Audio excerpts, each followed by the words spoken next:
Okay, this is a quick video on getting an M5 stack device set up. It's similar for all of the M5 stack devices, but I'm going to start with M5 stack C, stick C plus. And so you can see it down here, I believe, in the corner. There we go. And so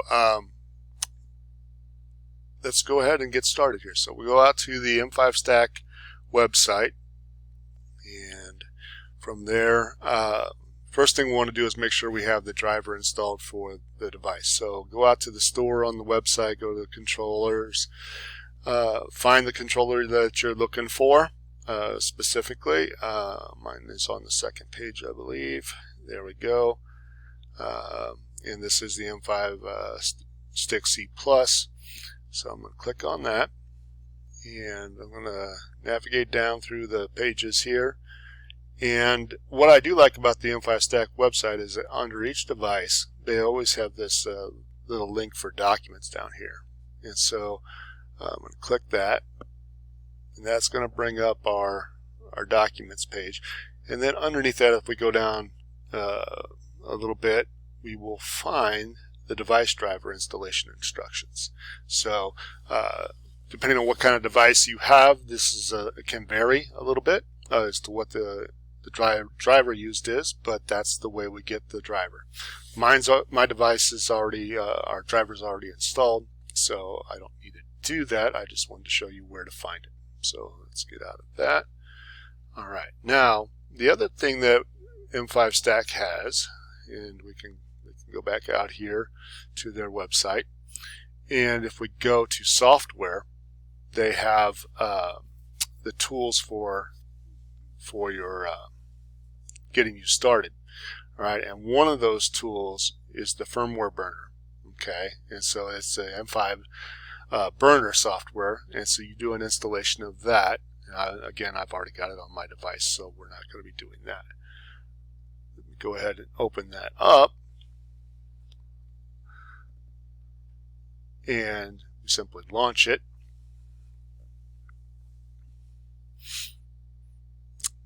Takes just a second to open up.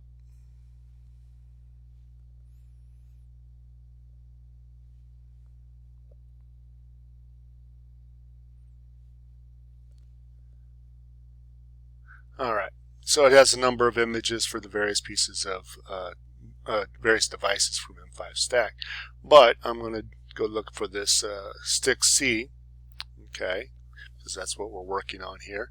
We can see in the camera down here that I've got the device plugged in, and it's got a base image on it right now, but this is to reset that image. So that's what we're doing.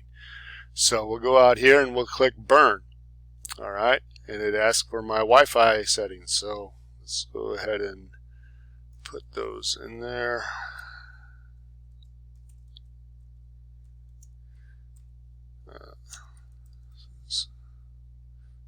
Go. Put my password in. Good to go. And click Start. And what this is doing is it's going up. We're going to have a problem here. I'm glad I did it this way, because it's going to fail. And the reason it's going to fail is because that's the wrong COM port. All right, and so that's good news. We'll go down up here to our COM ports, and if you're not sure which COM port it's on, simply go out to Device Manager.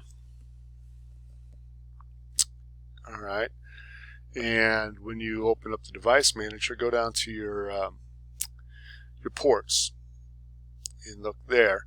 Now, once you have your driver installation done and you plug your device in, you'll see it populated a COM port underneath here. All right, and so in this case it's COM port 5. All right, so close that up. We're going to go to COM port 5.